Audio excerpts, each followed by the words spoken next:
This channel does not promote any violent, harmful, or illegal activities. All content provided by this channel is meant for an educational purpose only.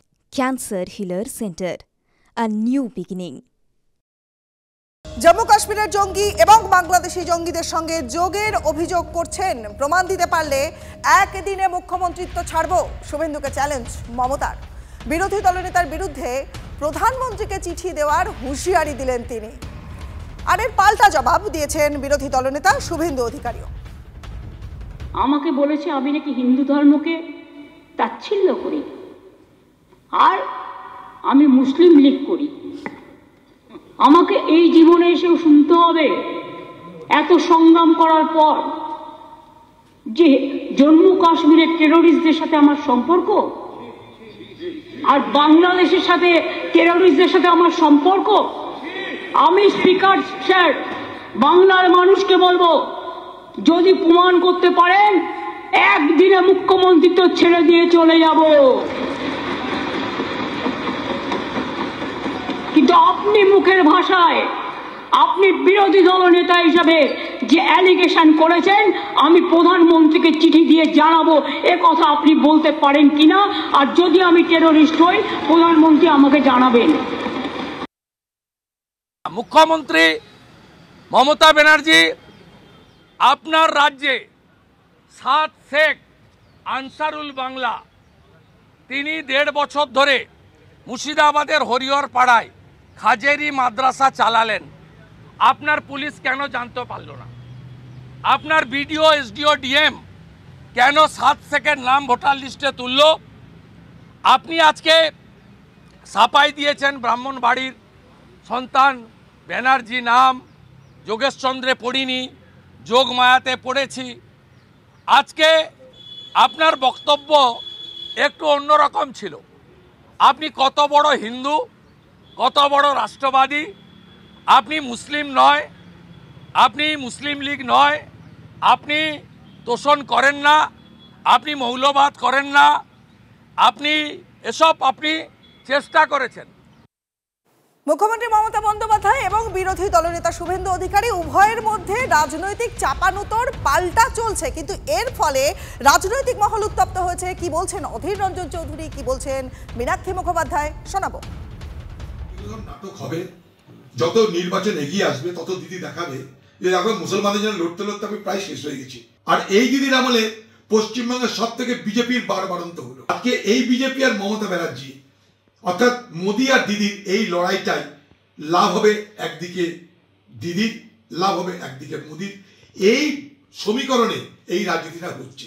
বাংলায় ধর্মনিরপেক্ষ উদারবাদী যে রাজনীতি, যার জন্য বাংলা বিখ্যাত ছিল, সেই রাজনীতি যাতে বাংলায় কোনো স্থান না পায়, এই দুই দল সেই চেষ্টা করছে।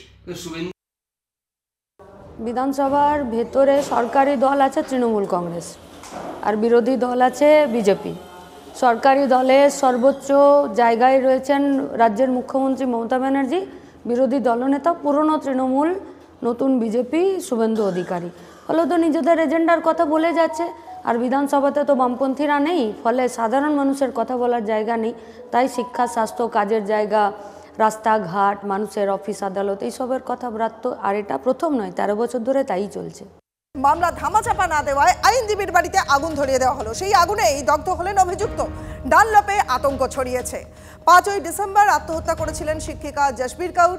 খাজান সিং সহ 6 জনের বিরুদ্ধে মামলা দায়ের করা হয়। সেই মামলা ধামাচাপা দিতেই আইনজীবী বিক্রম সিং এর বাড়িতে আগুন খাজানা সিং এর।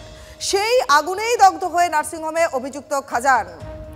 সিসিটিভি ফুটেজ দেখছেন এই মুহূর্তে আপনারা, এবং পাশাপাশি আগুনের ছবিও দেখালাম আপনাদের। মামলা ধামাচাপা না দেওয়ায় আইনজীবীর বাড়িতে আগুন ধরিয়ে দেওয়া হয় এবং সেই আগুনেই দগ্ধ হলেন অভিযুক্ত খাজান সিং।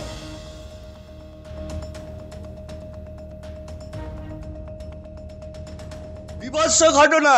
আইনজীবী মামলা করছিল, সেই মামলায় ধামাচাপার চেষ্টা, তার বাড়িতে আগুন দিয়ে পুড়িয়ে মারার চেষ্টা, তথ্য প্রমাণের লোপানোর চেষ্টা। ডানলপ, সুলালি বাজার মোড়, জনবসতি প্রচুর, এই বাজার এলাকায় এই ফ্ল্যাট, আর এই ফ্ল্যাটে দেখো এখানে এই জানলা ভেঙে এখানে আগুন ধরিয়ে দেয়। ধরিয়ে সেই আগুন ঘরের ভেতরে তছনছ।